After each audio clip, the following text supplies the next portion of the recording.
ఇయ్యలే, కొత్త పింఛన్లు ఇయ్యలే, పోడు పట్టాలు మొత్తం పంచలే, నిరుద్యోగ వృత్తి ఇయ్యలే, ఏస్తమన్న కొలువులో ఇయ్యలే, రుణమాఫీ చేయలే, పంట నష్టం గట్టియలే, దళిత బంధు అందలే, బీసీ లోన్లు పురాగా వంచలే, దళితులకు 3 ఎకరాలు నడుమిట్లనే ఆగే, ఫ్రీ ఎరువుల కథ ఉత్తదాయే, కేజీ టు పీజీ చదువుల సంగతే మర్చిపాయే.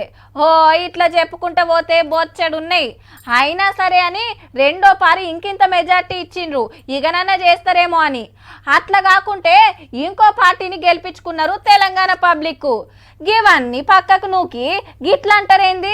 పొద్దుందాకా పార్లమెంట్ మీటింగులు పెట్టుడు, పొద్దున జావులో మైకుల ముంగటికి వచ్చాడు. పొంటెల కమానం లోపల ఏం మాట్లాడుకుంటున్నారో తెలియదు గానీ బయటకు వచ్చి అయితే అందరి మాట ఒక్కటే.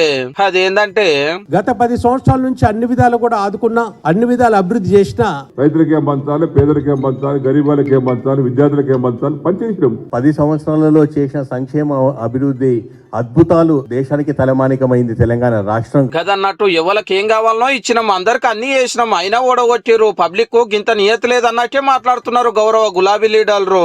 ఎన్నికల కంటే ముందు గాంధీ భవన్ బెట్లకాడ పోయి కోట్ల రూపాయలు తీసుకొని టికెట్లు ఇచ్చిన లొలి పెడితేనే ప్రజలు వాళ్ళని గెలిపించారు.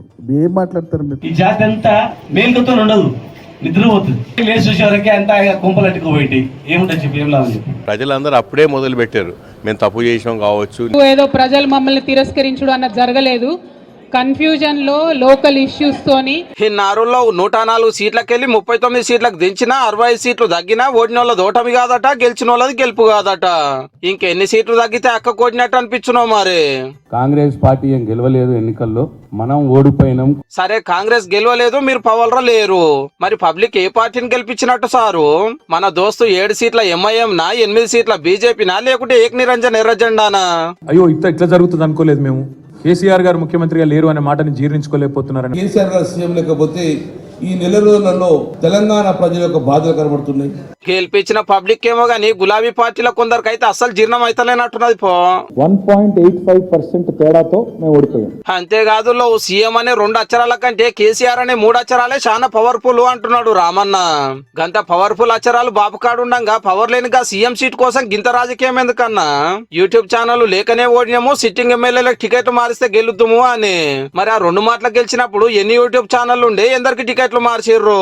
ఎంపీ సీట్లు గెలుస్తానికి యూట్యూబ్ ఛానల్ పెట్టుకోవాలి, దినం పార్టీ ఆఫీస్ లో మీటింగ్లు ఎందుకన్నా? నిజంగానే 10 ఏళ్లలో అందరికి అన్ని వేస్తే ఇప్పుడు మాకు ఇండ్లు కావాలి, పింఛన్లు కావాలి, రేషన్ కార్డులు కావాలి, అది కావాలి, ఇది కావాలని 1,20,00,000 మంది దరఖాస్తులు ఎందుకు పెట్టిండ్రు? వీళ్ళంతా పక్క రాష్ట్రాలకు వెళ్ళి వచ్చి అప్లికేషన్లు ఇచ్చిరా ఎట్లా? ఎటు పొద్దు ఒక కాయిదాలు ఇచ్చిరనే అనుకుందాం. అవన్నీ అక్కర్లేనివి అనాలి గాని ఎమ్మటి అందరికి అన్ని ఇవ్వాలని మీరెందుకు డిమాండ్ చేస్తున్నట్టు? జర గీముచ్చట కూడా చెప్పి మిమ్మల్ని నోటిచ్చిన వాళ్ళ కళ్ళు తెరిపోయిండ్రు సాలరు.